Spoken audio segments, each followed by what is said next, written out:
Alhamdulillah, wahda wassalatu wassalamu ala man la nabiyya ba'da amma ba'd.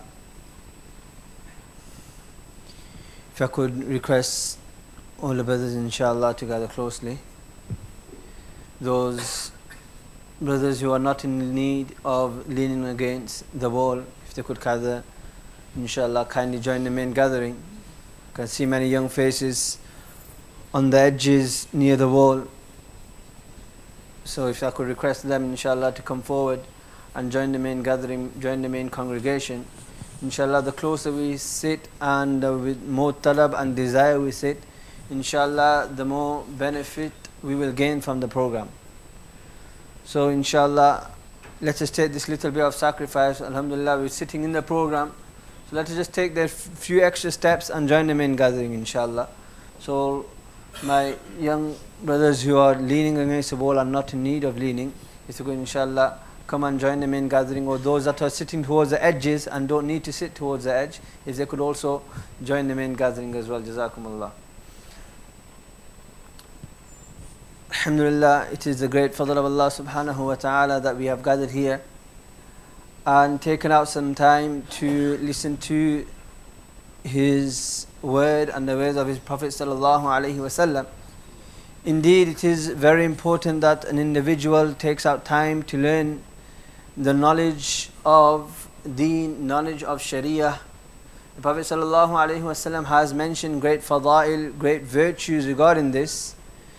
And Imam Bukhari rahimahullah ta'ala in his Sahih, when he mentions regarding the fadail of ilm, then he brings the chapter of Fadlul Ilm, the virtues of ilm. But under this chapter, he doesn't mention any hadith. And he only mentions one Quran ayat, and he doesn't mention any hadith of the Prophet sallallahu alaihi wasallam. So the muhaddithin and the shurra and the commentators have raised the question here that why has Imam Bukhari rahimahullah ta'ala not mention any hadith regarding the virtues of ilm, despite making a chapter regarding the virtues of ilm. So the shurrah and the commentators of hadith and of Bukhari, they mention that the reason is that Imam Bukhari rahimahullah ta'ala wanted the student to understand that there are so many virtues of ilm, so many ahadith in which the Prophet sallallahu alaihi wasallam has emphasized and encouraged seeking ilm. So if he was to just mention one or two hadith, then the student may feel that there are only these 1-2 hadiths which Imam Bukhari has mentioned. But if he doesn't mention any hadith, then the student would go out searching for these hadith himself, and then he will find and come across a number of ahadith regarding the virtues of ilm. So one hadith the Prophet sallallahu alaihi wasallam mentions that man salaka tariqan yantabisu fihi ilman sahhala Allahu lahu tariqan ila al-jannah, that whosoever treads the path searching ilm, searching knowledge, then Allah subhanahu wa ta'ala will make his path towards Jannah easy. So we have come here to seek knowledge, to learn about the deen of Allah subhanahu wa ta'ala, but it is very important that we understand that we need to acquire ilm from the correct sources. We need to acquire ilm from those sources which are reliable, authentic, which are Allah subhanahu wa ta'ala, according to the true teachings of Allah and His Prophet sallallahu alaihi wasallam. So inshallah, that is what we have gathered here today. So without taking much time, I would like to commence the program with the recitation of the Quran Kareem.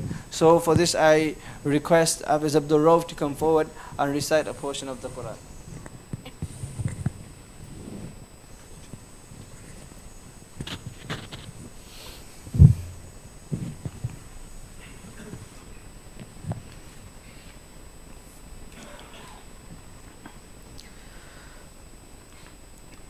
أعوذ بالله من الشيطان الرجيم بسم الله الرحمن الرحيم والنجم إذا هوى ما ضل صاحبكم وما غوى وما ينطق عن الهوى إن هو إلا وحي يوحى علمه شديد القوى ذو مرة فاستوى وهو بالأفق الأعلى ثم دنا فتدلى فكان قاب قوسين أو أدنى فأوحى إلى عبده ما أوحى ما كذب الفؤاد ما رأى أفتمارونه على ما يرى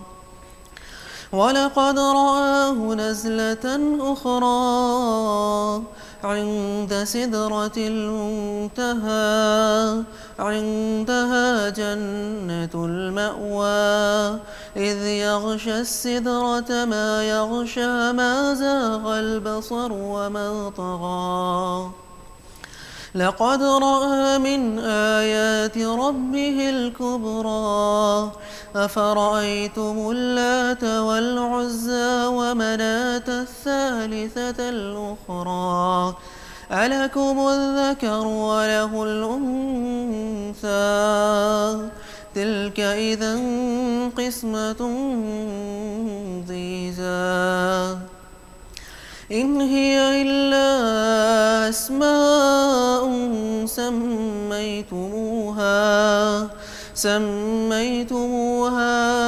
أنتم وآباؤكم ما أنزل الله بها من سلطان إن يتبعون إلا الظن وما تهوى الأنفس ولقد جاءهم من ربهم الهدى أم للإنسان ما تمنى فلله الآخرة والأولى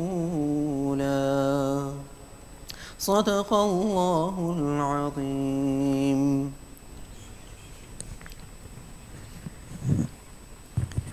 MashaAllah for that beautiful recitation. Now inshallah, without taking much time, I would like to come to the main part of our program, and I'd like to invite our respected guest from London, Shaykh Mumtaz ul-haq Sahib, Hafidahullah Ta'ala, to come forward and enlighten us with his words. Many of us, alhamdulillah, are familiar with his name and his work, alhamdulillah. So Allah subhanahu wa ta'ala give us the ability to listen attentively and benefit from his words.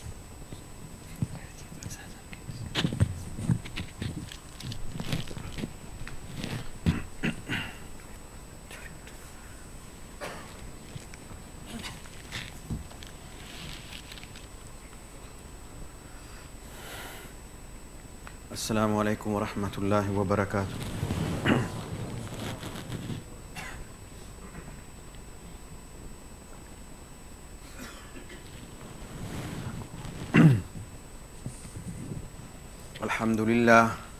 Alhamdulillah wa kafa wa salamun ala ibadihi alladhina istafa khususan ala sayyid ar-rusuli wa khatam al-anbiya wa ala alihi al-atqiya wa ashabihi al-asfiya amma ba'du fa'udhu billahi minash shaitanir rajim bismillahir rahmanir rahim ya ayyuhalladhina amanu atiiu allaha wa atiiu ar-rasula wa ulil amri minkum فإن تنازعتم في شيء فردوه إلى الله والرسول إن كنتم تؤمنون بالله واليوم الآخر ذلك خير وأحسن تأويلا وقال الله عز وجل واتبع سبيل من أناب إلي وقال فاسألوا أهل الذكر إن كنتم لا تعلمون سبحان ربك رب العزة عما يصفون وسلام على المرسلين والحمد لله رب العالمين اللهم صل على سيدنا محمد وعلى آل سيدنا محمد وبارك وسلم.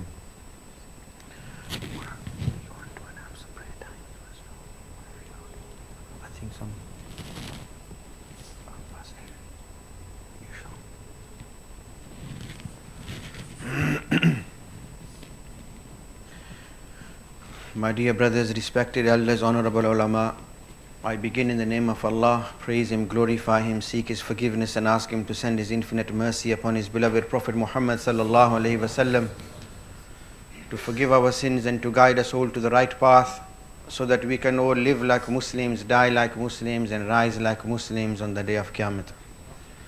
My dear brothers, we are living in very strange times. We are living in very difficult times. It's never been easy to be a good Muslim. It's never been easy. It's not easy now. It never will be. If anybody was under the illusion you can be a Muslim and everything will become easy for you, wherever you go, red carpets will be laid for you, angels will greet you, mashallah, welcome you, make musafa, make your ikram, then he's living in cuckoo land. That's not the reality. The reality is, as soon as you step into Islam and you become a believer, Allah says, أَحَسِبَ النَّاسُ أَن يُتْرَكُوا أَن يَقُولُوا آمَنَّا وَهُمْ لَا يُفْتَنُونَ. Do people think they can claim to be believers and they will not be tested? وَلَقَدْ فَتَنَّ الَّذِينَ مِنْ قَبْلِهِمْ فَلَيَعْلَمَنَّ اللَّهُ الَّذِينَ صَدَقُوا وَلَيَعْلَمَنَّ الْكَاذِبِينَ. Allah will definitely, surely test you. Allah has tested all the people before you, so that Allah can distinguish who are the truthful and true believers and who are merely claimants and false believers. So this is guaranteed. One of the things, sadly and unfortunately, is happening around, and this has been prophesied. This is not something out of the blue. This is something which has been prophesied. Many things have become such. There's lot of confusion, lot of doubts, and lot of twisting and turning and tumbling. The Prophet ﷺ prophesied there will come a time when people will see the good as bad and the bad as good. إِذَا رَأَيْتُمُ الْمُنْكَرَ مَعْرُوفًا وَالْمَعْرُوفَ مُنْكَرًا. The Prophet said, what will be your situation when you see the good as bad and the bad as the good? Sahaba were amazed. أَوَا إِنَّكَ أَيْنٌ ذَلِكَ يَا رَسُولَ اللَّهِ. Will this happen? The Prophet said, وَالَّذِي نَفْسِي بِيَدِهِ وَأَشَدُّ مِنْهُ سَيَكُونَ. I swear by him who holds my life in his hands, things will become even worse. And what could possibly worse than someone seeing the right as wrong and the wrong as right? And then the Prophet ﷺ said, I swear by him who holds my life in his hands, you will see. He said, you will see, you is amartum bil munkar wa nahaytum anil ma'ruf. When you will command each other for the wrong and forbid each other from the good. So in this time and age, many things which are sunnah have become bid'ah, bid'ah has become sunnah. Things which were fundamental parts of not just deen and Islam, but of society all over the world. Islamic society, non-Islamic society, Hindus, Christians, many related similar issues have been part and parcel of the human way of life and continue to be, but many aspects in our society amongst us have turned them into such a taboo. It depends who gives you the fatwa, what sort of a mufti you approach, and what sort of a mufti he is or thinks he is, on what level of mufti min al-muft. There's one mufti which is a proper mufti, mashallah. I know, alhamdulillah, in this area there are many such proper muftis who've gone to Darul Ulooms, learned Quran and Hadith under the guidance and supervision of, mashallah, properly acknowledged muftis. They've trained to become muftis. They have been given authority, permission to give fatwas, but others are mufti min al-muft, freestyle muftis. A bit like Tesco, buy one, get one free. You ask for a little issue and they give you a whole list of fatwas. Tesco only days give, you have to buy one to get one free. Here, you don't even buy one or ask, they'll give you many free fatwas. I call them mufti min al-muft. So depending upon what sort of mufti min al-muft he is, if he's just easy going, he might say whether this is not right. Or otherwise he'll say this is bid'ah. Oh, this is shirk. What was a normal way of life all over the world, even amongst Muslims, from the time of Rasulullah sallallahu alaihi wasallam, and without which society cannot function, then such issues have become alien, taboo, and a major problem. When they really aren't a problem, they are not, when in reality they are a solution to the problems. And one of such topics is Taqleed. You might say, subhanallah, where was Taqleed at the time of Rasulullah sallallahu alaihi wasallam? Well, there was Taqleed in the time of Sahaba, in the time of Rasulullah sallallahu alaihi wasallam. Obviously, not of Imam Abu Hanifa or Imam Malik or Imam Shafi or Imam Ahmad ibn Hanbal, rahimahumullah. But there was Taqleed, there was ittiba. Just as Hadith existed before Imam Bukhari, Now, if you want to study hadith, what do? What books will you read? You read Bukhari, you read, if you're an easygoing brother, mashallah, Fazail Amal, no problem, alhamdulillah. Many people have got all sorts of allergies these days, and many people have developed allergy to Fazail Amal. As soon as you mention the name Fazail Amal, oh, in one masjid, one brother wrote, burn this book. And the Imam Sahib, he was a Pathan. And you know what they're like, mashallah. So, and the Imam Sahib got very angry, and he had to deal with the situation. And he said, well, why did you write on this book, burn this book? Because weak hadith is in it. If weak hadith is a problem, and then mashallah, then we've got a lot of problem. And the ummah has always had problems, and no one ever realized it was a problem, because Imam Tirmizi rahmahullah has compiled Zaif hadiths in his compilation. Imam Abu Dawud, Imam bin Nasai, Ibn Abi Majah, and all others. There's hardly a book. Even Imam Bukhari rahmahullah has compiled other books in which he has not written only Sahih hadiths, Adabul Mufrid and so on, and other books in which he has brought Zaif hadiths as well. So if Zaif hadith is a problem, then this ummah has been living and coping with that problem very successfully until now. So Maulana Zakaria rahmahullah, he did not fabricate anything. He just copied, mashallah, what was written in those original books and put it in Fazail Amal. And Allah has given this book such acceptance. It's read all over the world, alhamdulillah, in many masajid. In fact, there's hardly a masjid throughout the world in which you won't find perhaps 1 or 2 copies of Fazail Amal. Very few homes in which you won't find copies of Fazail Amal. This is sign of the Qubuliyat from Allah, because of the sincerity of that any Punjabi sitting here? Of that qalandar, mashallah. Qalandar, one is Damadam Mast Qalandar, not that sort of Qalandar. Qalandar means it's very saintly man, dedicated to Allah and the work of his beloved Prophet sallallahu alaihi wasallam. Spent 50 years teaching Bukhari, mashallah. Many brothers have only heard the name Bukhari, but Maulana Zakaria rahmahullah knew Bukhari not just from front to back, but back to front, inside out, left, right, top to bottom, alhamdulillah. Many of his students know Bukhari like that, so you can imagine what he was like. So it's not that he didn't know Sahih hadiths or Zaif hadiths, he knew, but he just took whatever he thought appropriate. Like Imam Bukhari rahmahullah, in his other books, he put whatever he wanted. So Imam Maulana Zakaria rahmahullah, similarly, what he did, he compiled hadiths which he saw fit. So alhamdulillah, the ummah has not had problem with Zaif hadiths for so long, but now many people do. They have problems with all sorts of issues. And many people, like when you buy some packets of biscuits or sweets, there is a warning, nut allergy. If you are allergic, then be careful. So it's not the fault of the nuts, it's the fault of the person if he's allergic to it. MashaAllah, many people enjoy their nuts. And so similarly, many people are allergic to Taqleed. So Taqleed. Well, what's wrong with Taqleed?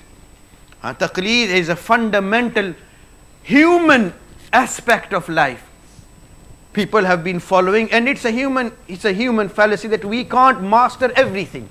Everybody can't be a master of everything. In every society, few people master 1 or 2 things, and the other people, what they do, they benefit from their expertise.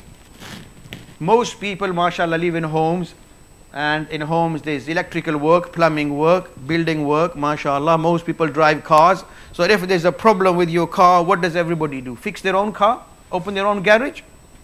What do you do? What's the wise thing to do? You go to a mechanic. You take your car to a garage and you say, brother, I've got a problem with my car. Can you please fix it?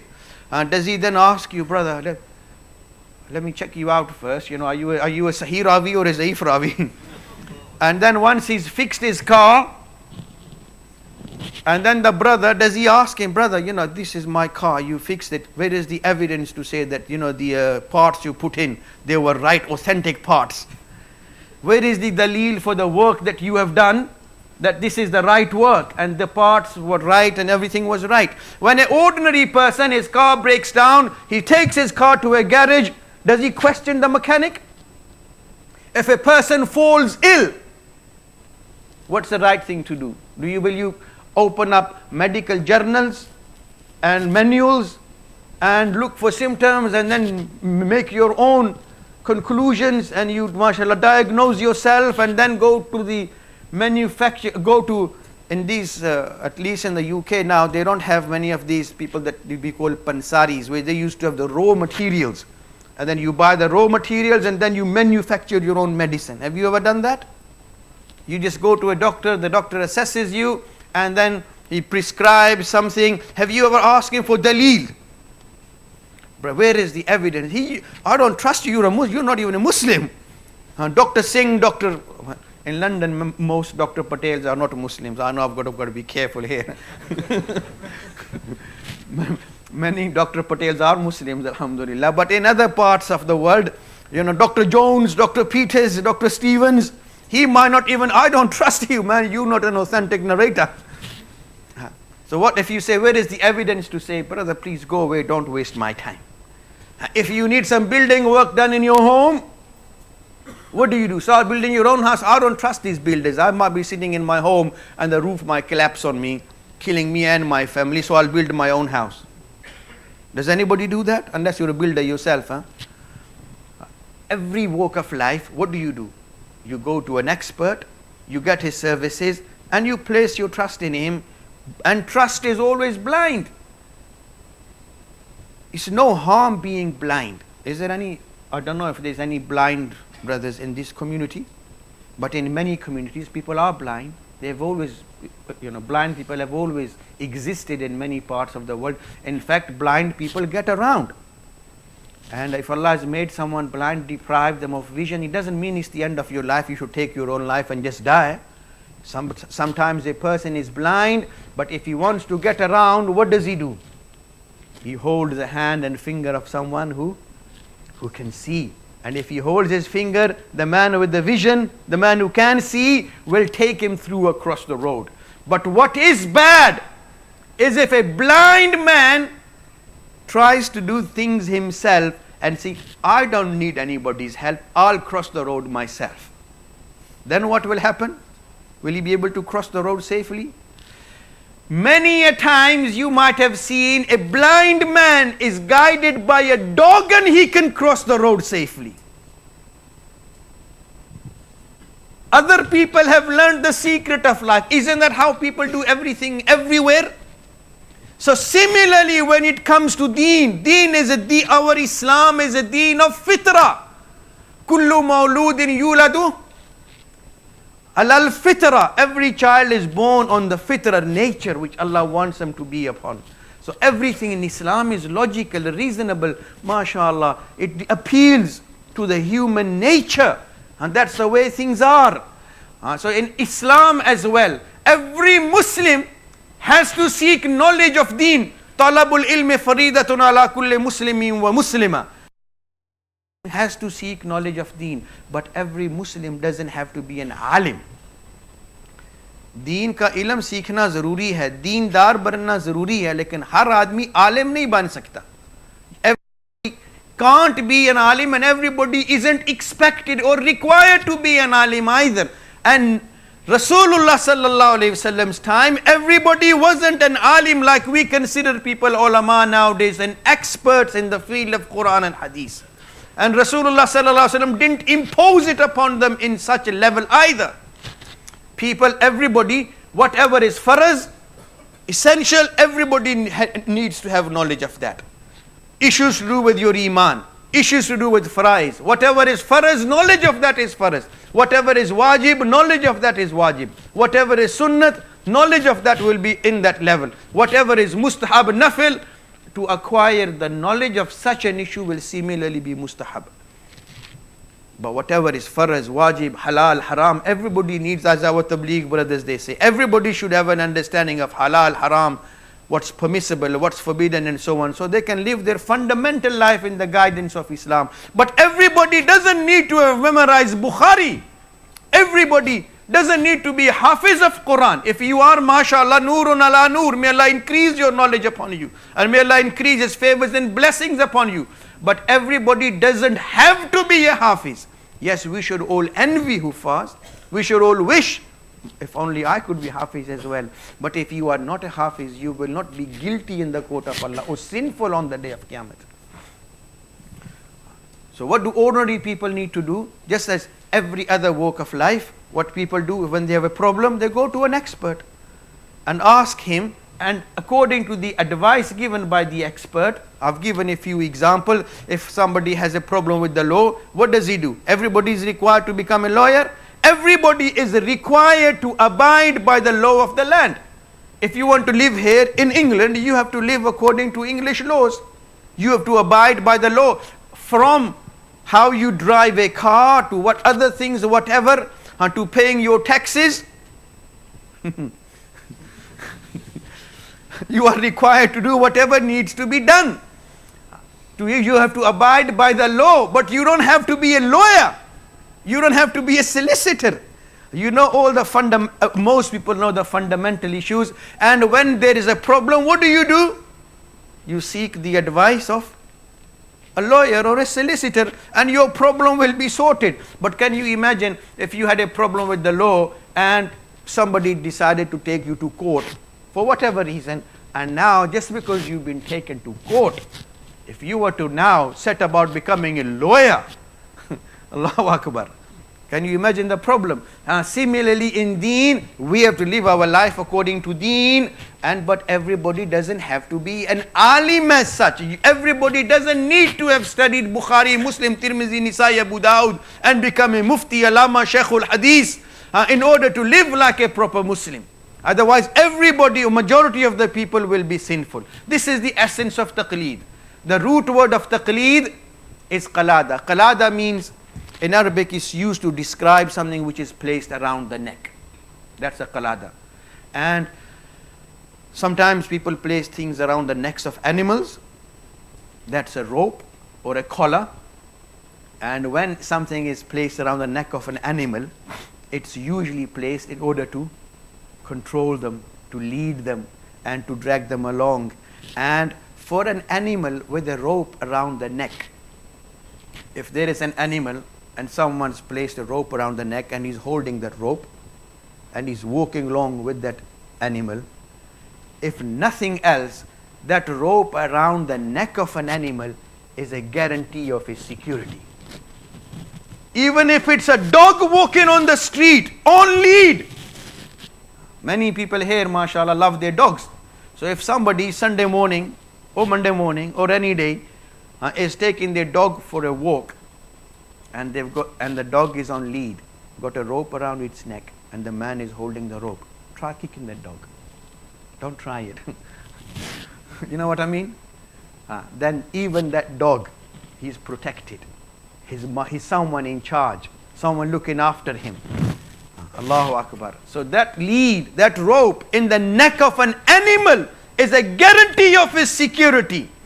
But we don't place ropes around the necks of humans. If something is around the neck of a human, then it's referred to as a necklace. Yes? You don't put ropes, you put jewelry around the neck of humans. वो तो रस्सी तो जानवरों को डाली जाती है ना, लोगों को, इंसानों को हार पहनाए जाते हैं. But that's also referred to as qalada. There's a narration in Bukhari. Many people are aware of the incident when, as Aisha radiallahu ta'ala anha, when she was traveling with the Prophet sallallahu alaihi wasallam, she needed to relieve herself, so she went out, and where she went to relieve herself, what had happened? Her necklace had broken and fallen down. When she returned, she realized her necklace had broken. So she went back looking for it. And when Hazrat Aisha radiallahu ta'ala anha eventually narrated the whole incident, the word she used is also qalada. Qalada means something which goes around the neck. So when something is placed around the neck of an animal, it's a rope or a collar. When it's placed around the neck of a human, then it's referred to Bhi so rahe hain, jaag rahe hain? Are you asleep or are you awake? Alhamdulillah. When it's placed around the neck of a human, then it's a necklace. And a necklace, what does a necklace do? A necklace is used to beautify someone. भी किसी ने हार पहना हुआ तो खूबसूरत लगता है या बदसूरत लगता है? इस्माइल भाई, it beautifies a person. Ask any woman. MashaAllah. A necklace around the neck of a person. Oh, yes, obviously, we're not promoting necklaces for men. Muslim men don't wear jewelry. But women do, MashaAllah, especially on their weddings and MashaAllah, when they're going to somebody's wedding, MashaAllah, whatever. For women, no problem. But for men, it is a major problem. But for women, if she's wearing a necklace, it's there to what? To make her look ugly? It's a burden? No, it's there to beautify that person. So whenever there is something around the neck of a human, that's MashaAllah makes a person better. It gives them that sense of enhancement of beauty. And in Arabic is such a wonderful language.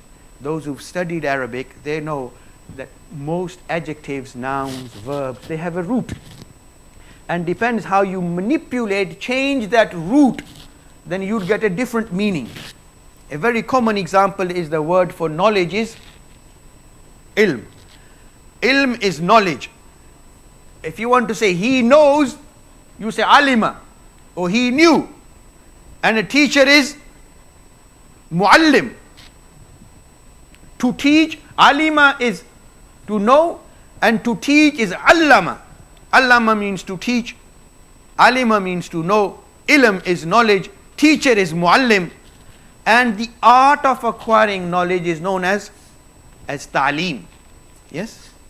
So the root word and lam mim stays, but depends on how you manipulate it, you get a very precise and exact meaning.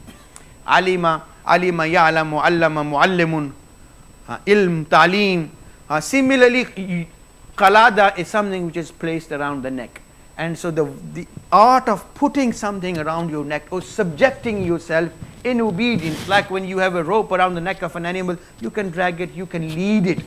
You can lead it, you can make it follow you. And so the noun or the action, the art of this leadership or following will be manipulated to form from qalada, it becomes taqleed. So if for an animal, taqleed, the art or the fact of having a rope around its neck is a guarantee of security and ownership, then what about if a person is wearing a qalada and is making a taqleed of mujtahids, ulama, awliya Allah, pious people, saints?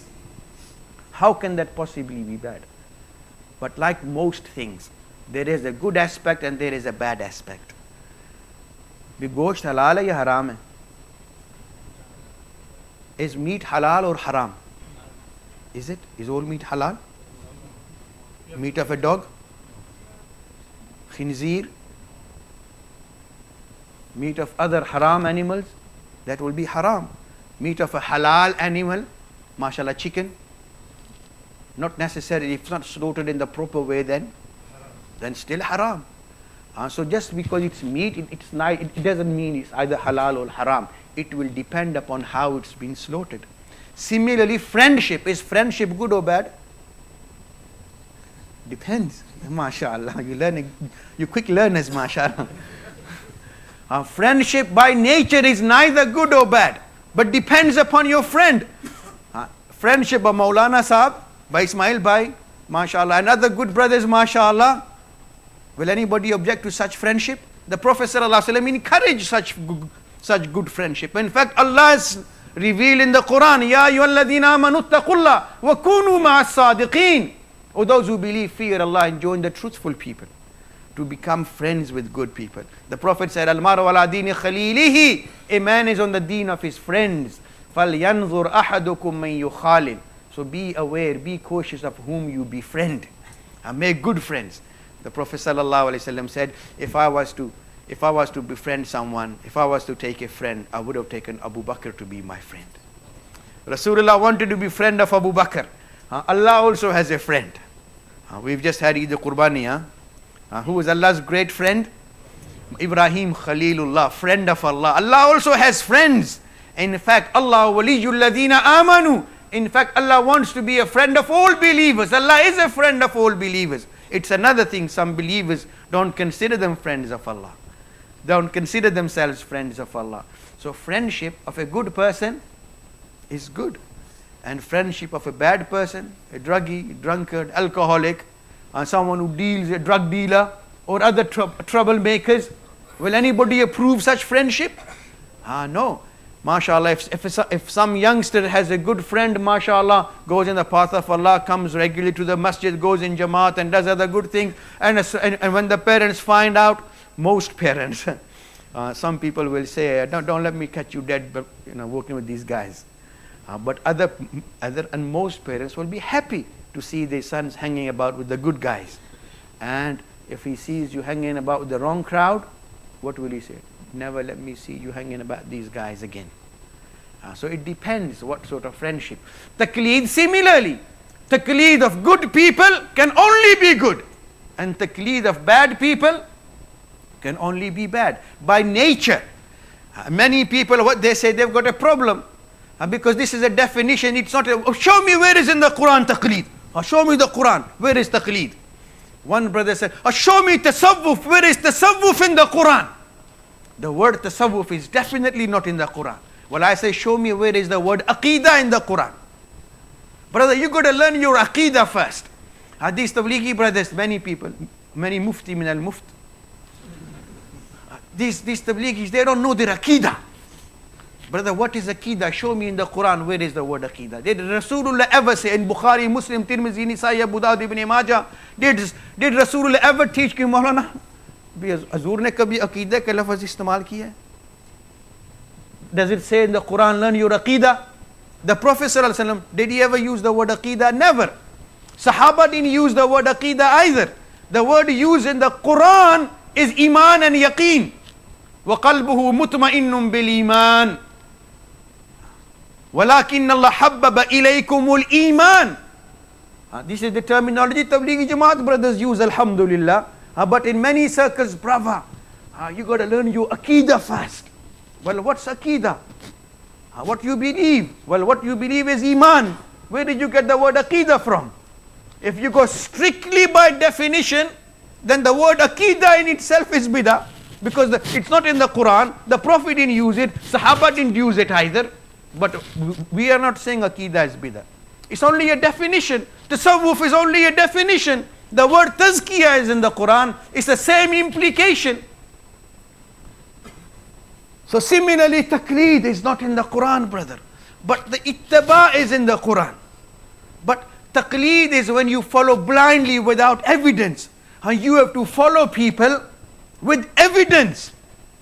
You got to follow Rasulullah sallallahu alaihi wasallam. Many people who are allergic to taqleed, they say, brother, only Allah and His Rasul sallallahu alaihi wasallam. Who is Abu Hanifa? Who is Imam Malik, Shafi, Ibn Ahmad ibn Hanbal? No, we as Muslims have to follow Allah and His Prophet sallallahu alaihi wasallam. Have you heard that? Have you heard people say that? Somebody who says this, Wallahi al-Azim, I'm sitting on the mimbar, and I'll tell you, the guy doesn't even know Surah Fatiha. Anybody who says you only have to follow Allah and His Rasul sallallahu alaihi wasallam, then that guy is a total jahil. If only he had read Surah Fatiha and understood what it means. And you know how many times you would read Surah Fatiha in your lives? 32 times a day minimum. 17 rakats are faraz, obligatory, 3 rakats witr, 12 rakats sunnat muakkida. 17 and 3 is 20 plus 12 is. भी सब किसी न किसी दर्जे में तो school गए हैं कि नहीं? I've come to explain taqleed, not teach you math. 32, huh? 17 rakats obligatory, 3 rakats witr wajib, 12 rakats sunnat muakkada. 32 rakats most people pray. Some take the shortcut. In Ramadan extra, this is the minimum average people will pray. 32 rakats a day. And in every rakat of every salat, wherever you pray, either you will recite yourself or it will be recited on your behalf. This is the fatwa of Imam Ijtihad, fatwa of Imam Abu Hanifa rahimahullah, and he didn't make it up. And this was the practice of prominent Sahaba according to what they learned from Rasulullah sallallahu alaihi wasallam. Man kana lahu imamun fa qira'atul imam lahu qira'ah. Whosoever prays behind the imam, then the recitation of the imam is sufficient for him. So whether you pray Fajr, Zohar, Asr, Maghrib or Isha, Ahnaf, those who follow Imam Abu Hanifa rahimahullah, in light of the practice of prominent Sahaba like Abdullah ibn Umar, Abdullah ibn Jabir, like Jabir bin Abdullah radiyallahu ta'ala anhu, and other prominent Sahaba, Zayd ibn Thabit, and their likes, they did not used to recite Amma kana yaqra'u fi shay. They would not recite anything behind the Imam. Whether it be Fajr, Dhuhr, Asr, Maghrib, Isha. Why? Because the Imam is reciting on your behalf. And so Imam recites on your behalf what? Ihdina sirat al-mustaqim. Do you recite that in Surah Fatiha in Preston? Yeah.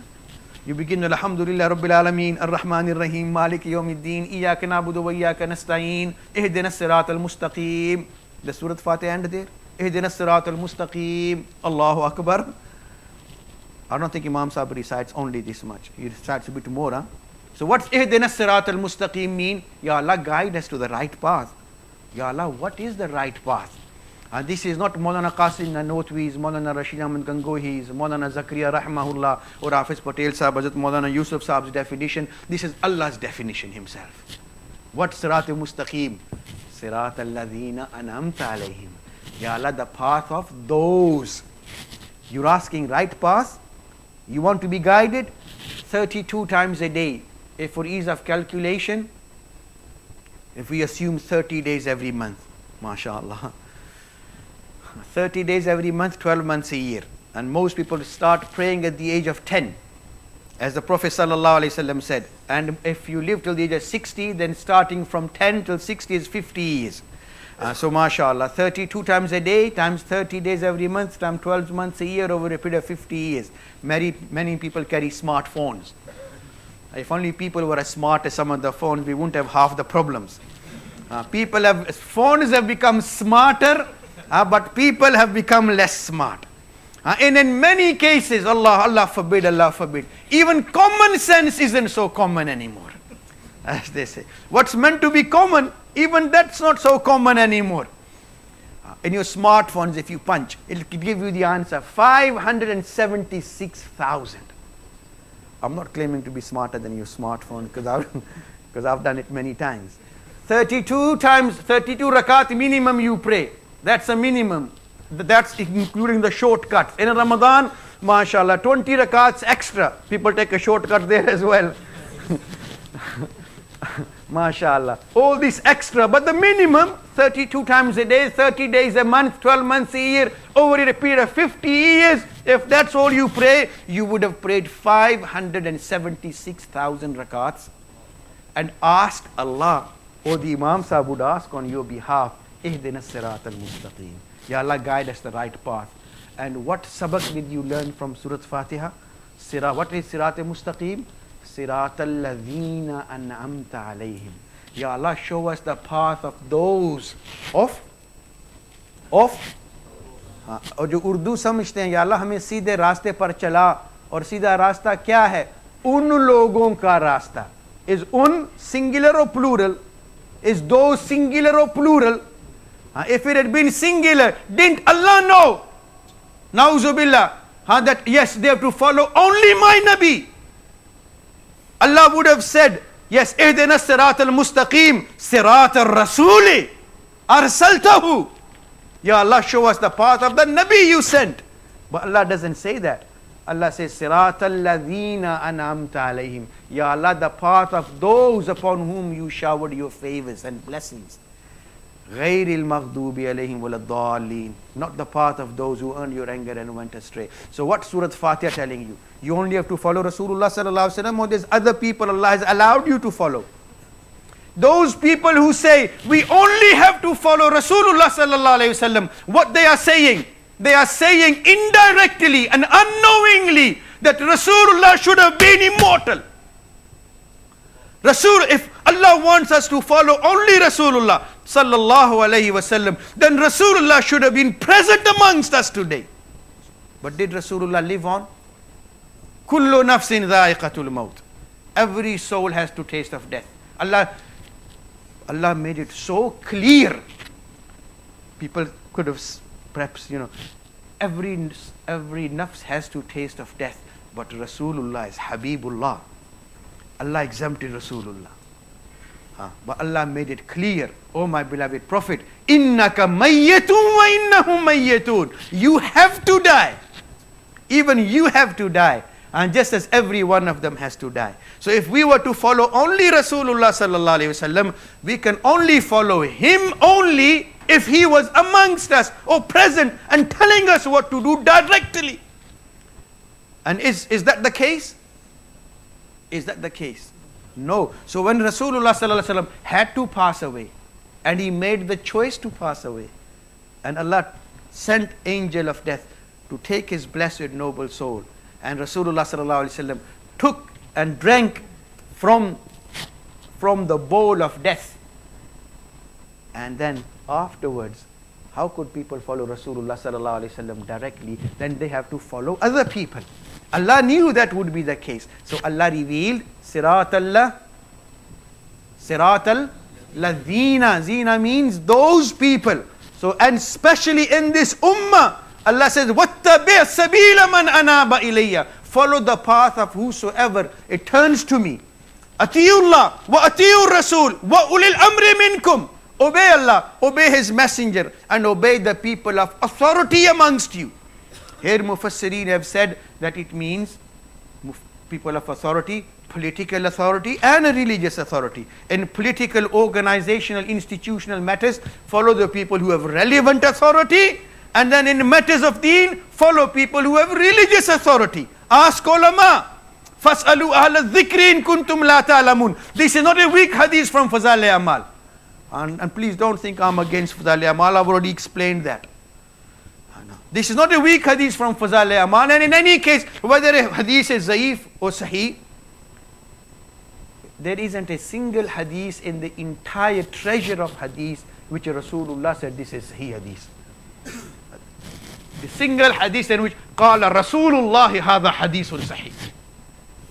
No, because at the end of the day, hadiths were compiled 200-300 years after Rasulullah sallallahu alaihi wasallam. So then the respective muhaddisun who did the research, they themselves classified it depending upon, because from the time of Imam Bukhari rahimahullah until Rasulullah sallallahu alaihi wasallam, Imam Bukhari was born in the year 194 AH, 194 years after Hijrah. Rasulullah passed away in the 11th year after Hijrah. So he was born 184 years after Rasulullah passed away, sallallahu alaihi wasallam. So Imam Bukhari couldn't have possibly heard anything from Rasulullah. There is only 22 narrations in the entire Bukhari collection, which are known as threesome narrations, in which there is 3 links between Imam Bukhari and the Prophet sallallahu alaihi wasallam. His teacher from a Sahabi from Rasulullah sallallahu alaihi wasallam. And only 20 from hundreds of thousands of hadiths which Imam Bukhari learnt and heard. Only a few with such a short chain. Whereas Imam Abu Hanifa rahimahullah, he was born in the year 80 after Hijrah, and he saw many Sahaba when he was young. And not only did he see Sahaba, he saw a few Sahaba, but he saw many prominent Tabi'eens. In Tazkiratul Huffaz is a famous book. Many ulama are aware of this book. And there it says Imam Abu Hanifa rahimahullah, he was a tabi'i. So Anas ibn Malik radiyallahu anhu, ghayra marratin, not just once, many times, he listened to hadith from 4,000 shuyukh. And many of his senior shuyukhs were tabi'eens. In other words, Imam Bukhari's teacher was a tabi'i who heard hadith from a sahabi who heard from Rasulullah sallallahu alaihi wasallam. The best Imam Bukhari could do was a few narrations with a chain of minimum only 3 links, but a lot of hadiths as Imam Abu Hanifa heard had only 2 links. One of his teachers was a prominent tabi'i by the name of Ata bin Abi Rabah rahimahullah. He says in Tazkiratul Huffaz, Imam Abu Hanifa, he spent time in his company. Ata bin Abi Rabah rahimahullah, he was a student of Abdullah bin Abbas. Abdullah bin Abbas is a prominent sahabi. Another teacher of Imam Abu Hanifa rahimahullah was a tabi called Muhammad ibn Ali rahimahullah. He was the grandson of Imam Hussein radiyallahu anhu, a tabi'i, one of the main fuqaha of Madinatul Munawwara. And Muhammad ibn Ali, he's also known as Imam Baqir rahimahullah. And one of his teachers was Jabir bin Abdullah radiallahu anhu, prominent mufti. He was mufti in Medina, not your mufti min al-muft. He was mufti of Madinatul Munawwara for almost 60 years. So Imam Baqir rahimahullah, he learned from Jabir bin Abdullah radiallahu ta'ala anhu. Another tabi'i, prominent tabi'i, Imam Abu Hanifa rahimahullah learned hadith from was Imam Nafi. He was a student of Abdullah ibn Umar, and he was a famous sahabi, son of Umar radiallahu ta'ala anhu. So Imam Abu Hanifa rahimahullah, his hadiths, they have a lot of them, not all of them, lot of them have a link of only 2 narrators between him and Rasulullah sallallahu alaihi wasallam. So if Imam Bukhari's hadiths are sahih, then Imam Abu Hanifa rahmahullah's hadiths are far more sahih. But Allahu Akbar, we're living in times of fitna and fasad. Many people are allergic to Imam Abu Hanifa's name. When they hear Imam Abu Hanifa's name, it gives them temperature. Fawran Bukhar ho jata hai, brother. Allahu Akbar. Allah has blessed this ummah with the likes of such ulama, the likes of such muhaddisun. And why are we Hanafis? Many people, brother, are you going to follow Imam Abu Hanifa or are you going to follow Rasulullah sallallahu alaihi wasallam? As soon as, if anybody ever asks you this question, brother, who are you going to follow? Imam Abu Hanifa or Rasulullah? What do you think? If anybody asks you this question, you know this guy's lost the plot. He doesn't know what he's saying. It's like asking somebody, brother, where do you live? Do you live in Preston or England? Why are you laughing? You say, Preston is in England, brother. If you want to ask the right question, you say, brother, where do you live? Preston or Blackburn? Does that make sense? That makes a bit of sense, huh? Where do you live? England or Scotland? England or France? England or Pakistan? That makes a bit of sense. But brother, where do you live? Preston or England? Blackburn or England? London or England? Silly question. You know this guy's lost the point, doesn't know what he's saying. So who are you going to follow? Imam Abu Hanifa or Rasulullah sallallahu alayhi wasallam? What the guy doesn't know, by following Imam Abu Hanifa rahimahullah, you are following Rasulullah sallallahu alayhi wasallam. If you want to ask the right question is, brother, who do you follow? Imam Abu Hanifa or Imam Shafi? Makes sense. Whose ummat are you? Muhammad sallallahu alayhi wasallam's or Isa alayhi salam's? Makes sense, because Isa alayhi salam is a Nabi, Rasulullah is a Nabi, Musa alayhi salam is a Nabi. But to say, brother, who are you going to follow? Abu Hanifa or Rasulullah sallallahu alayhi wasallam? You know the guy's totally lost. So next time somebody asks you, don't be afraid. This is, by saying, brother, alhamdulillah, we are following Imam Abu Hanifa rahimahullah, and in order to follow, we follow Abu Hanifa rahimahullah in order to follow Rasulullah sallallahu alayhi wasallam. So why do we follow Imam Abu Hanifa rahimahullah? Brothers, in deen there are many issues which are clear. Many issues which are not so clear.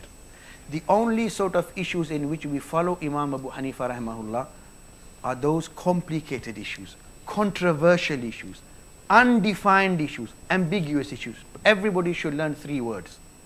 Number 1, controversial. When people talk about differences in people, what do people say? Hanafis do this, Shafis do this. Why? It's controversial issue. Imam Abu Hanifa rahimahullah had one opinion, Imam Shafi had one opinion. Controversial issue, difference. So controversial issues.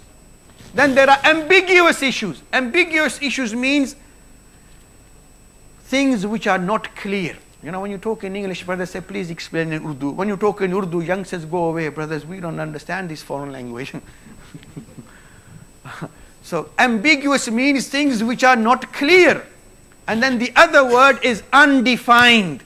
In Urdu and Arabic, say ghair mansoos, issues which are not clear. When we say we follow Imam Abu Hanifa rahimahullah, which we only follow Imam Abu Hanifa rahimahullah, and we need to follow Imam Abu Hanifa or some Imam in issues which are controversial, ambiguous or undefined. Many things in deen are clear. So nobody ever says, Imam Abu Hanifa says pray 5 times a day. How many times do you pray? Hanafis pray? Salafis? Shafis? Hanbalis? Alhamdulillah. Where do Hanafis go for Hajj? Do they go to Raiwind? Or somewhere else? No, everybody goes to Hajj where?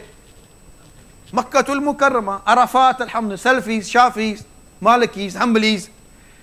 In what month do the people have to fast? Hanafis? Rabiul Awwal? No. Everybody fasts in Ramadan. If you ask anybody, not just a Hanafi, Shafi, Maliki scholar, you ask any Muslim, unless you're a modern Muslim, you've got to be careful these days. Is alcohol halal or haram? Nowadays they're making halal alcohol as well. In London many years ago, in one area, there was, mashallah, large Muslim community. So, mashallah, Muslims can't stay without meat. And so there were large number of halal shops. There was one English guy, poor man, he had a meat shop on the high street as well, but hardly anybody was coming. Because many areas in London, you'll be pushed to see a white man. So many, mashallah, freshies and our brothers, alhamdulillah, have taken over. So this guy, English guy, put in his shop window, halal pork. Astaghfirullah. But everybody knows pork is haram. So does anybody say, Imam Abu Hanifa says it's haram? Or Imam Shafi, or no? Because these are clear issues. Many things which are clear. How many times do Hanafis pray a day? 5 times? MashaAllah. Salafis? Same 5. Shafis, Malikis? Same, MashaAllah. And what are the prayers that they pray? Hanafis pray Fajr, Zuhr, Asr, Maghrib, Isha. Do Salafis pray the same prayers? How many rakats? At least Farz. 2 rakats for Fajr, 4 rakats for Zuhr, 4 rakats for Asr, 3 Maghrib, 4 Isha. Is that how everybody does it? Alhamdulillah. Why? Clearly defined issues, no controversy, no ambiguity. They are defined issues, so everybody follows the same. So, but there comes the next stage. When you begin to pray, how do Hanafis begin their prayer? Allahu Akbar. Salafis, Shafis, Malikis, Hanbalis, everybody. They come, mashallah, they begin with Allahu Akbar, Sana, Fatiha, Surat, go into Ruku, then Sajdas, mashallah, in brief. Do Hanfi say, I've been to work all day, man, I'll come and sit down first and make Mattahiyat first. Relax a little bit, innit? Does anybody do that? No. The tarteeb is, mashallah, prescribed, no problem. Now, where the problem does arise, now you're going to begin your prayer, same prayers, mashallah, same number of rakats, same tarteeb. Now when you come, you say Allahu Akbar.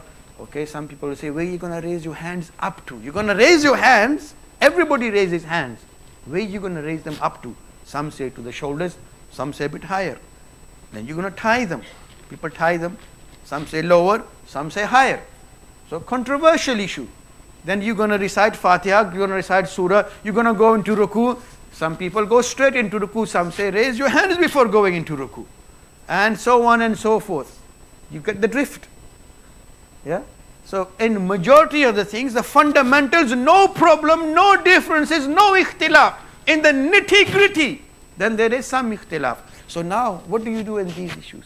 Either you, mashallah, become a mufti min al-muft, and you pick up your own books and you decide your own what you're going to do.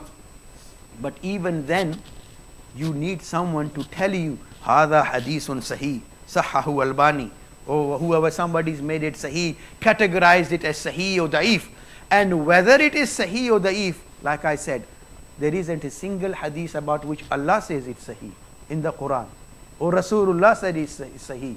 Every hadith which is sahih or da'if, either of one of the Imams, Imam Bukhari, Imam Muslim, Tirmidhi, Nisai, Abu Dawud, Ibn Majah and others, or Ibn Taymiyyah rahimahullah, or Shaykh Imam Zahabi rahimahullah, or Ibn Hajar Asqalani rahimahullah, or any of the other great muhaddisun, one of them would have said, this is a sahih or da'if hadith. Either them or Shaykh Albani now. And many people, Allahu Akbar, we're not attacking anybody. We're not criticizing anybody. People can do whatever they feel, up to them what they want to follow. But what we are saying is trying to understand our own household. And when our children, our youngsters get attacked, then they need a bit of defensive mechanism. So when they say, brother, everything here is da'if, and this is sahih, who made this sahih? Shaykh Albani says it's sahih. Put yourself in this picture. Shaykh Albani rahmahullah, may Allah bless him, may Allah reward him for the good work he's done. He passed away a few years ago. He lived in the 14th century. If somebody follows Imam Albani's or Shaykh Albani rahmahullah's decision to categorize hadith and say this is sahih or da'if, he has, nowadays, many of the youngsters who were born or who grew up after he passed, they haven't seen Shaykh Albani. Shaykh Albani didn't see any of the narrators. Hadith books were compiled in the 3rd century of Islam mainly.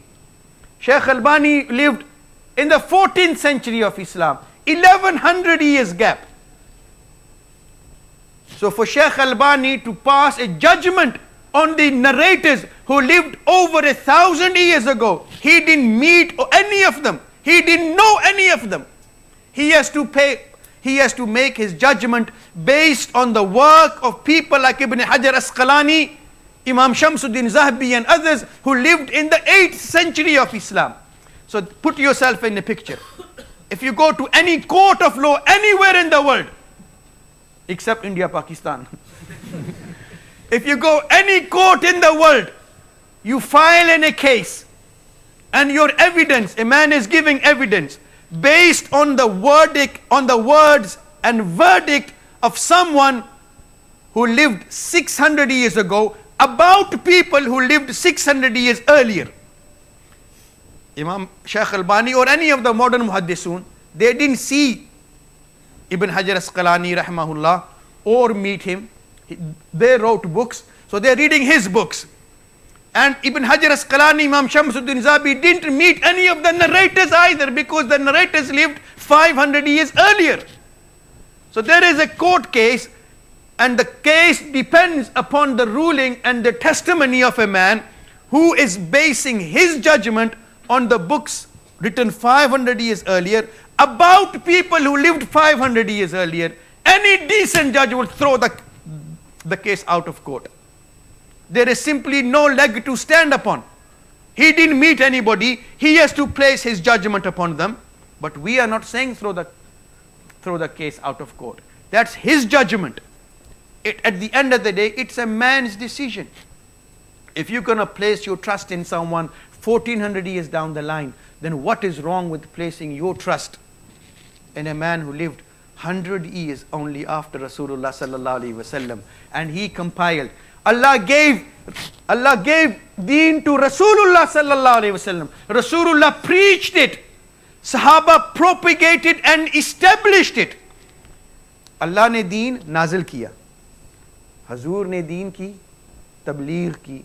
Sahaba ne deen ko establish kiya. They implemented deen, spread it far and wide. Rasulullah taught it, propagated it, but it was Sahaba Ridwanullah alayhim ajma'in who established deen far and wide. Allah revealed it, Rasulullah taught it and preached it, Sahaba established and implemented it far and wide. So what else needed to be done? It needed to be compiled, put together.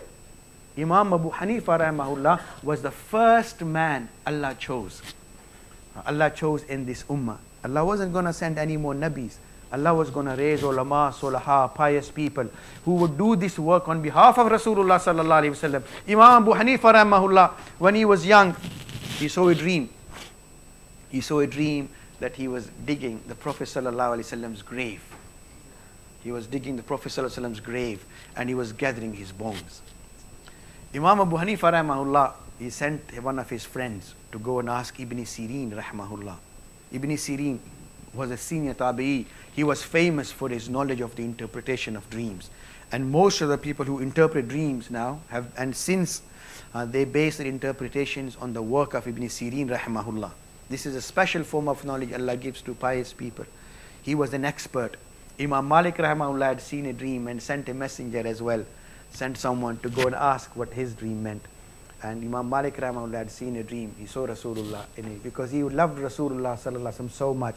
He didn't want to leave the city of Rasulullah. And he only went for Hajj once. And he wanted to live and die in Medina. And before he went for Hajj, he was reluctant, hesitant. Just suppose he dies outside Medina. He wouldn't like that. So he beheld Rasulullah sallallahu alaihi wasallam in his dream, and he asked the Prophet, Ya Rasulullah, I want to go for Hajj, but I don't know, I don't want to die outside Medina. How long have I got left? And Rasulullah did this. Imam Malik Rahimahullah was puzzled. What does it mean? 5 hours, 5 days, 5 weeks, 5 months, 5 years? Could be anything. And he sent someone to ask Ibn Sirin Rahimahullah. And Ibn Sirin Rahimahullah sent a message and said, tell Imam Malik, this means there are 5 things only Allah knows about. Where a person will die, وَمَا تَدْرِي نَفْسٌ بِأَيِّ أَرْضٍ تَمُوتُ, this is only in the knowledge of Allah. When Qiyamah will be, people ask, when is Qiyamah? People used to ask Rasulullah as well. Allah said, tell them, قُلْ إِنَّمَا عِلْمُهَا عِنْدَ اللَّهِ. Only Allah knows. Jibreel came down in the form of a man and asked the Prophet as well, Ya Rasulullah, when is Qiyamah? Rasulullah said, and even I don't know more than you in this issue. Mal mas'ulu a'lamu min as-sa'il. And the person being asked doesn't know more than the one asking. So if Imam Abu Hanifa Rahimahullah saw a dream as well.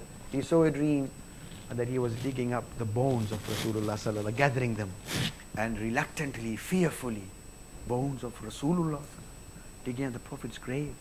Allahu Akbar. So he felt very embarrassed and scared and afraid. He sent a message, one of his friends, to go and ask Ibn Sirin Rahimahullah. And Ibn Sirin, and he said, but don't tell him it's me who saw this dream. Ibn Sirin said, who's seen this dream? The guy said, me. He goes, you can't see this dream. Abu Hanifa, he can see this dream. I tell him it means Allah will inspire you, use you to gather the knowledge of Rasulullah sallallahu alayhi wa sallam. Maulana Qasim Nanotwi Rahimahullah, when he was a young boy, he saw himself standing on top of Baytullah. And he saw that from his toes and fingers, there were streams flowing in all directions of the world. And he mentioned his dream to his teacher, Maulana Mamluk Ali Sahib Rahimahullah. And he said, Qasim, very special dream. Allah will spread knowledge of deen through you in all directions of the world. Then Allah inspired him, and he was Allah inspired him to establish Darul Uloom Deoband. Then mashallah, Mazahirul Uloom Saharanpur afterwards. Deoband was the first institution in the history of Islam and to be established with public assistance. There were other great institutions, Jamiatul Azhar and Nizamiya in Baghdad, but they were all funded, supervised by the rulers. Darul Uloom Deoband was the first institution in the history of Islam to be established with public donations and funds, which provided complete structured education from the beginning till the end. Allahu Akbar. And then once it was established, then other network of madaris spread far and wide all over India, Pakistan, Bangladesh. Then wherever graduates of Darul Uloom Deoband and its offshoots, wherever they went, they established Darul Ulooms. When Muslims came here, Hazrat Maulana Yusuf Sahib Dahmat Barakatum, very nearby, mashallah, the first Darul Uloom to be established in Heartland, Europe, by one of the great grandsons of Darul Uloom Deoband. Maulana Qasim Nanotwi Rahimahullah had seen this dream. Many people, they say, oh, you have no shame. Man standing on Baytullah. Only a dream, come on, man. So when any of your youngsters has a dream, he's having fun in his dream, she should be lashed. 80 lashes. Why? He was having fun in his dream. It's only a dream, for Allah's sake. Dreams are inspirations. Allahu Akbar. So I was saying, Allah sent deen upon Rasulullah sallallahu alayhi wasallam. Rasulullah taught it to Sahaba. Sahaba spread it far and wide, established it. Imam Abu Hanifa rahimahullah, he then, Allah raised him, and he, Allahu Akbar, so honestly, truthfully, just to give you an example of Imam Sahab's, his honesty, how trustworthy he was. Imam Sahab rahimahullah used to deal in cloth. He was a cloth merchant, and he made his living by selling cloth. One woman brought a very expensive, a very nice piece of cloth. She was a simple village woman, and by her standards it was worth $100 of the time, 100 dirhams.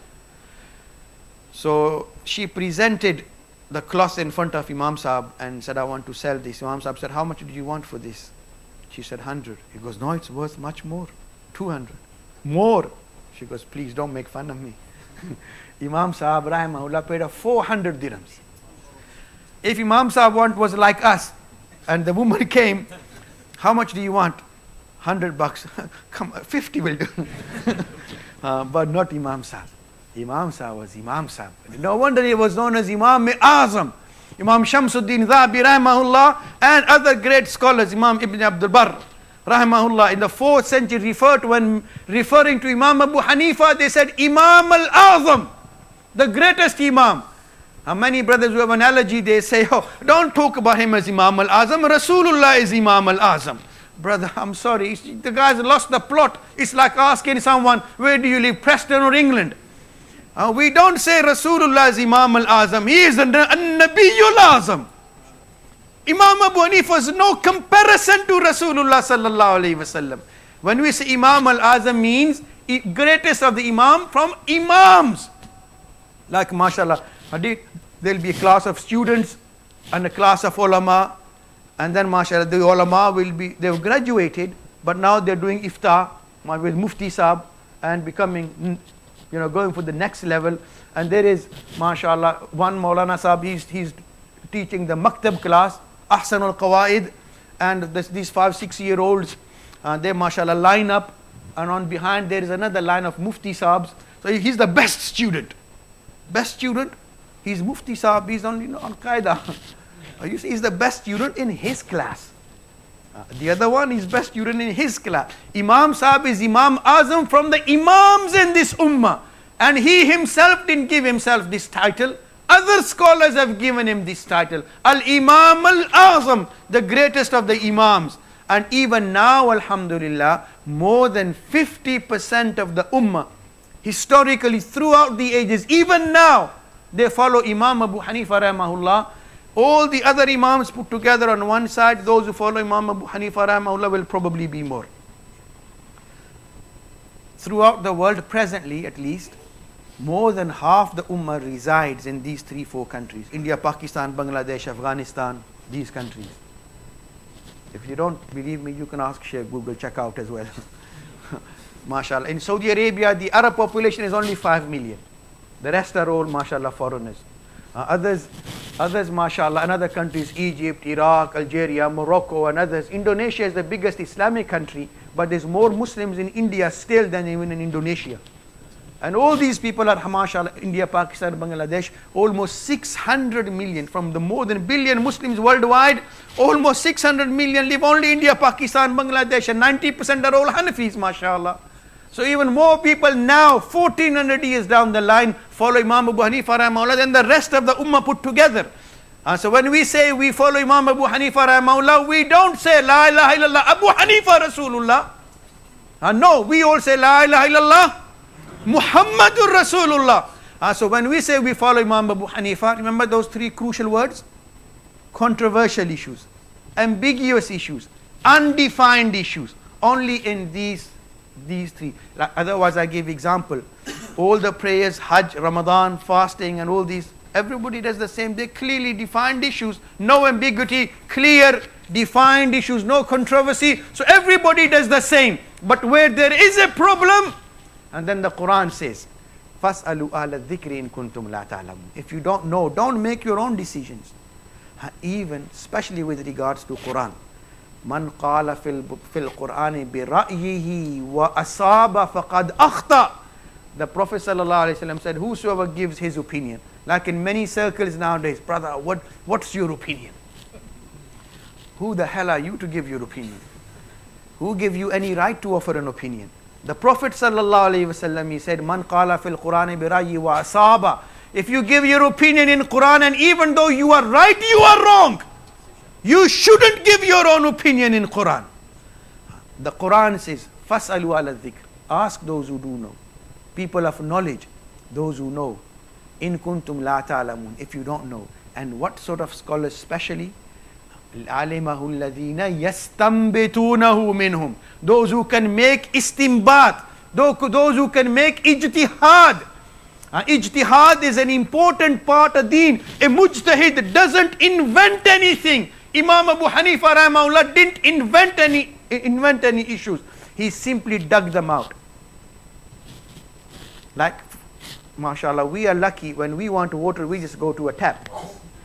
Many parts of the world, they have to, mashallah, pull water out of wells. And other things, very difficult to travel far in order to find water. But when people are digging wells, in the beginning, a man, he dug well 20, 30 feet, and then the water was exposed, and then everybody, mashallah, was able to benefit from that water. The man who dug the well, did he invent the water or discover the water? भी उसने पानी बनाया है या पानी तलाश किया है सिर्फ? He's only discovered, the water was already there.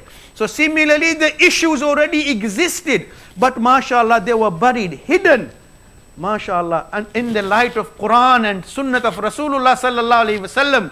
And a mujtahid, all he did was to dig them out, look deep, look into it, and mashallah, come out with those solutions and present them to the ummah in simple to follow instructions. Like when a person becomes ill, you go to a doctor, he diagnoses you, prescribes a prescription, and then he says, go home, take this medicine, 2 spoons 3 times a day. Ordinary person, especially coming from India, Pakistan, from a village, he can't even read the name on the medicine. But what he will do, go home, it's exactly as the doctor said. Got the medicine, 2 spoons 3 times a day. Hopefully with Allah's will, if Shifa is written for him, 1 week later, the doctor sahab meets him on the street. How are you feeling? Alhamdulillah. Jazakallah khair, Doctor sahab. He doesn't know the name of the medicine. He doesn't know which company manufactured it. He doesn't know the formula of the medicine, the composition, the concentration, whatever. He just knows the doctor gave me this medicine, khalas. The other guy, mashallah, he knows, he might know everything, but if he doesn't take it, will it benefit him? Similarly, mashallah, a person comes to Maulana Sahib, Maulana Sahib, please teach me how to pray. Maulana Sahib says, before you can pray, you need to make wudu. And when you make wudu, before wudu, you need to make istinja. You make istinja. You all know how to make istinja. And then you make wudu, like, and they teaches them, you wash your hands, you gargle, you put water in your nose, you rinse your nose, you wash your face, just making it briefly, then your arms, then make masah, then wash your feet up to your ankles, then you come and stand, mashallah, you face the qibla, you should make sure you have clean clothes on, at least your satar should be covered, and then you stand, face the qibla, raise your hands, say Allahu Akbar, and then hold your hands, say Subhanakallahumma, Auzu Billah, Bismillah, Surat Fatiha, Surat, then do ruku, show him how to do ruku, then sajda. And then this Maulvi Sahib, he didn't read a single ayat of Quran, made no reference to any hadith. Bukhari, Muslim, he didn't even use the word hadith. He just said, stand like this, do this, read this. At the end of the day, when that person has learned to pray like that, do you think his prayer will be valid or not? Like that man who doesn't know what's the name of the medicine, which company manufactures it, what's the formula of the medicine, what's the concentration, he doesn't know anything. But the medicine will benefit him, inshallah, if Allah willing. Similarly, an ordinary person who just learned from Maulvi Sahib, he can recite Subhanakallah properly, Auzu Billah, Bismillah, he can do wuzu properly, he can make ruku properly, he can take sajda properly, exactly as the Maulvi Sahib told him. But he can't quote a single hadith. He doesn't know the name of the hadith books. Do you think, is there any mufti min al-mufti in the world who will say his prayer is not valid? Because he doesn't know the dalil. This is what imams, and this is what most people need. If some of you, mashallah, come to Maulana Sahib, please teach me. Maulana Sahib, just hold on. Let me get Bukhari, Muslim, Tirmidhi, Nisai, Abu Dawud. This is Bukhari says you got to do this. Nisai, Muslim Sharif says this, Tirmidhi. Maulana Sahib, please. Mashallah, that's very nice. I know you're a very learned man. But just tell me simple what I need to do. Isn't that how people do it 90% of the time? This is what Imam Abu Hanifa rahimahullah was the first man to benefit the ummah in this way. In his vision, he could see, as Rasulullah sallallahu alaihi wasallam said, we are an ummi nation. هو الذي بعث في الأميين رسولا النبي الأمي Ummi Nabi, Ummi companions, Ummi Ummah, and a majority of the people even now, from more than 1 billion, believe you me, more than half can't even read Quran, can't even read anything in the jungles of Africa, in India, Pakistan, Bangladesh. Many people, they can't read, but they can't sign their names. So ordinary people need to be told what? Step A, 1, 2, 3. And that is what Imam Abu Hanifa rahmahullah was the first person to do this. Allah inspired him. He looked into Quran and Hadith and the lives of Sahaba and presented the Ummah with simple to follow instructions. This is what the Muslims and this is what the Ummah needs as a whole and generally. But for those who want, yes, the evidence is there. Most people just need to be told what to do. For those inquisitive, intelligent minds who want some solid backing, then later on Allah raised the Muhaddisun. Then Imam Bukhari came. The first of the great Imams, Imam Abu Hanifa rahmahullah. Then Imam Malik. Then Imam Shafi. Imam Ahmad ibn Hanbal. Imam Bukhari is one of the students of Imam Ahmad ibn Hanbal rahmahullah. So if Allah knew, if Allah felt, and Allah knew people need hadith more, and most of the people need hadith, Allah would have raised Imam Bukhari first. But Allah knows in His divine wisdom and knowledge, majority of the people all over the world till Qiyamah just need to follow simple instructions. Allah revealed the Quran. Quran was the first book to be compiled. Hadith existed when Imam Bukhari didn't exist. Many people say, well, who did Sahaba follow? When there was no fiqh, who did Sahaba follow? Well, there was no Imam Bukhari who taught Hadith. Like Hadith existed before Imam Bukhari and Imam Muslim. Similarly, these fiqh issues existed before Imam Abu Hanifa rahmahullah as well. Imam Abu Hanifa was the first Imam to compile them and put them together. Many people say, oh brother, but Imam Abu Hanifa didn't write any book. What book did Imam Abu Hanifa write? What book did Rasulullah write? भी हजूर ने भी कोई किताब लिखी है? हजूर ने कोई किताब नहीं लिखी ना?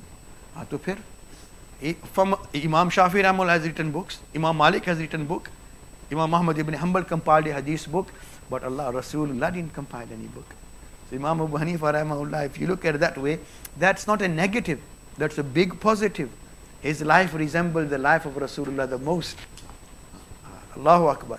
No wonder he is called Imam Azam. Imam Shamsuddin Zabi rahmahullah in his compilation Tazkiratul Hufaz, when referring to Imam Abu Hanifa, he says Al-Imam Al-Azam, the greatest Imam. Don't call Rasulullah great, Abu Hanifa greatest Imam. Rasulullah is greatest Imam. You can call Qaid-e-Azam. Qaid-e-Azam. He didn't even have a beard. What does Qaid mean? Qaid also means Imam. Huh? So Qaid-e-Azam is Imam-e-Azam. Why can't Imam Abu Hanifa rahimahullah be Imam al-Azam? Because Imam al-Azam just amongst Imams. He is no comparison to Rasulullah sallallahu alayhi wasallam. So brothers, these are all deceptions. The ummah has had, alhamdulillah, Allah has blessed this ummah. And mashallah, we enjoyed. The ummah has successfully. Why are you all Hanafis? Because your ancestors were Hanafis. This is exactly what the Kafirs used to say. وَإِذَا قِيلَ لَهُمُ اتَّبِعُوا مَا أَنزَلَ اللَّهُ قَالُوا بَلْ نَتَّبِعُ مَا وَجَدْنَا عَلَيْهِ آبَاءَنَا. When you tell them, follow this, no, we will be happy with what our ancestors were. Brother, this is what the Kafirs used to say. That's not what Allah says.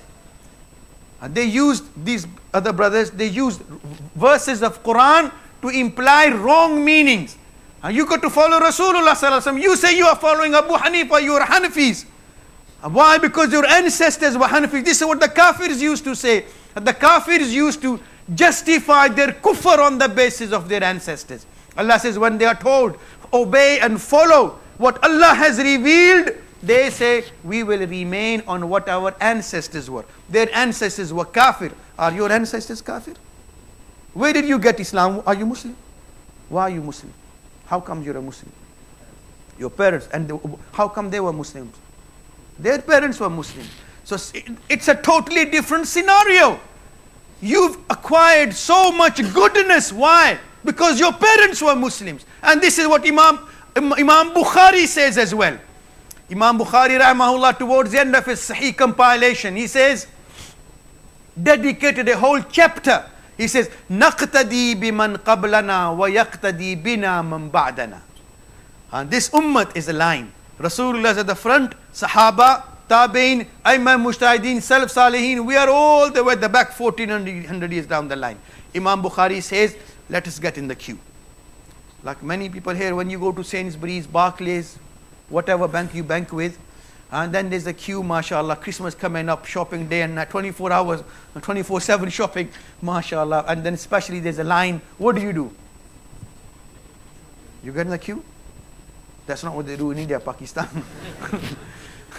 People going out on Heathrow or Manchester airport, they will line up, get in a line, immigration and in the queue for security. It's another thing as soon as they land in Islamabad, Delhi or Bombay, there's no line even in Jeddah people. But in here people get in the line. And if you try and jump the queue, they say, get to the back, thank you very much. This is what Imam Bukhari rahimahullah says. نَقْتَدِي بِمَنْ قَبْلَنَا وَيَقْتَدِي بِنَا مَنْ بَعْدَنَا. Let's get in the queue. We get in the queue behind those who are ahead of us, and then those who are coming after us will get in the queue behind us. So this tasalsul, continuity. Rasulullah, many people say, oh yes, Rasulullah is sunnat to pray 8 rakat. You can pray 20, but sunnat to pray 8. Hazrat Umar radiallahu anhu established 20 rakat tarawih, but sunnat to pray 8. So we got to pray what is Umar did this, Rasulullah did that. So we got to follow Rasulullah sallallahu alaihi wasallam. So what's he saying? You want to jump in the queue in front of Hazrat Umar? If on your local Sainsbury they'll say get to the back, what's Allah going to say? You want to jump in front of Hazrat Umar? Rasulullah sallallahu alaihi wasallam said, O Umar, walladhi nafsi biyadihi, I swear by him who holds my life in his hands. Umar, ما لقيك الشيطان سالكا فجا قط إلا وسلك فجا غير فجك. When Hazrat Umar makes a decision, Rasul said, Umar, when you walk in the path, if shaitan ever dares face you, he can't. He just does a runner. Even shaitan is scared of Hazrat Umar. So when Hazrat Umar legislated 20 rakat tarawih, 3 talaqs in one sitting is how many? If you go to the, is one? If you go to the shop and you say, brother, I want 3 kilograms of meat, how many kilos does he give you? 3. If he says he wants 3 pounds, how many pounds do you give him? You give him 1 pound? If he wants 3 pounds, 3 kilograms of something, you will give him. In every language, 3 means? 3. There's only one language in which 3 means 1. You know what language that is? In Trinity, Christian word. They say 3 gods is 1, 1 God is 3. But in every other language of the word 3 means? 3 means 3. No. And there are also some of our brothers, they think 3 is 1. So when Hazrat Umar radiallahu anhu legislated, Rasulullah said, Inna Allah ja'ala al-haqqa ala lisani Umar wa qalbihi. Allah has placed haqq on the tongue and heart of Hazrat Umar. Hazrat Umar did not used to do Rafa Yadain. I'm not saying Rafa Yadain is wrong, but Hazrat Umar didn't used to do Rafa Yadain. Imam Tahawi rahimahullah has written this Sharh Ma'ani al-Athar with a sahih narration. Hazrat Ali radiallahu anhu similarly, Inna aliyan wa ashabahu ma kanu yarfa'una aydiyahum illa fi iftitahi salah. Hazrat Ali and his disciples, companions, did not used to raise their hands except only in the beginning. Abdullah ibn Masud radiallahu anhu used to say, Ala usalli bikum salata Rasulillah, faqam fasalla falam yarfa'u yadayhi illa fi awwala marratin. He would say, shall I show you the prayer of Rasulullah? And Abdullah bin Masud radiallahu anhu is one sahabi. Rasulullah himself said, ala lisani nubuwwah, with his blessed tongue of nubuwwat. Whatever Abdullah bin Masud says, bear witness, he's telling you the truth. And he said, shall I show you the prayer of the Prophet? He would begin his prayer and raise his hands only in the beginning and never again. So I'm not saying to raise your hands before ruku, after ruku is wrong. But those who say, if you don't do this, your prayer is wrong. So what you are saying, the prayer of Hazrat Umar wasn't right. The prayer of Abdullah bin Masud wasn't right. The prayer of Hazrat Ali wasn't right. Allahu Akbar. So my dear brothers, this like I started in the beginning by saying we are living in strange times. Good has become bad, bad has become good. Sunnat has become bidah, bidah has become sunnat. Many of you, mashallah, make du'as. Bhi dua karte hain aap yahan? Mashallah. You begin, like every ibadat has a beginning and an end. You begin your prayer with Allahu Akbar and your prayer with Salam. You begin with citing with Sumu li ru'yatihi wa aftiru li ru'yatihi. Begin your fast by citing the moon. It's other thing, we can't even see the sun here, let alone the moon. So different people have made different decisions, but Ramadan begins with the sighting of the moon and ends with, it's another thing whether here or Saudi or wherever, but somewhere the moon is supposed to be sighted, yeah. And mashallah, like other things, the beginning, there's an end. In Hajj, there's a beginning. You begin your Hajj with Talbiyah Ihram, and you end your Hajj completion with Tawaful Wida. Beginning and an end. Similarly, dua has a beginning. You begin your dua and you complete with wiping your hands over your face. So nice, and it's in books of hadith. But nowadays it's become bidah. So what many youngsters do, they make dua. Firstly, they don't even make dua.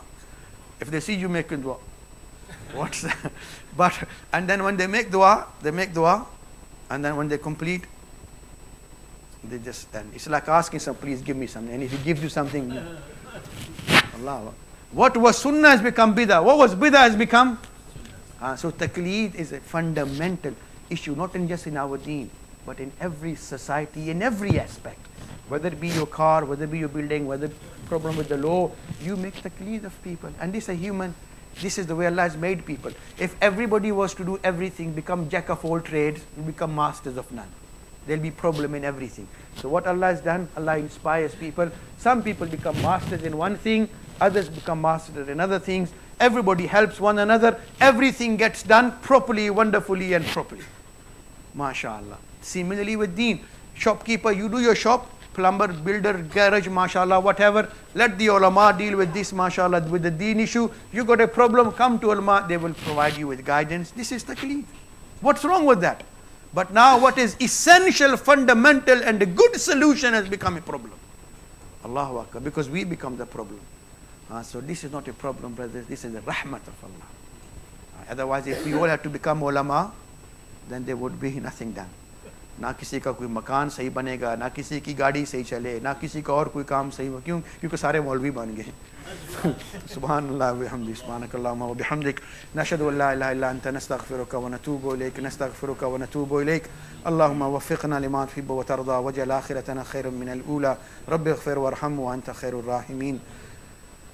اللهم أرنا الحق حقا وارزقنا اتباعه وأرنا الباطل باطلا وارزقنا اجتنابه. اللهم اهدنا الصراط المستقيم صراط الذين أنعمت عليهم غير المغضوب عليهم ولا الضالين آمين. اللهم من أحييته منا فأحيه إلى الإسلام ومن توفيته منا فتوفه على الإيمان. وصلى الله وسلم على سيدنا محمد وعلى آله وصحبه.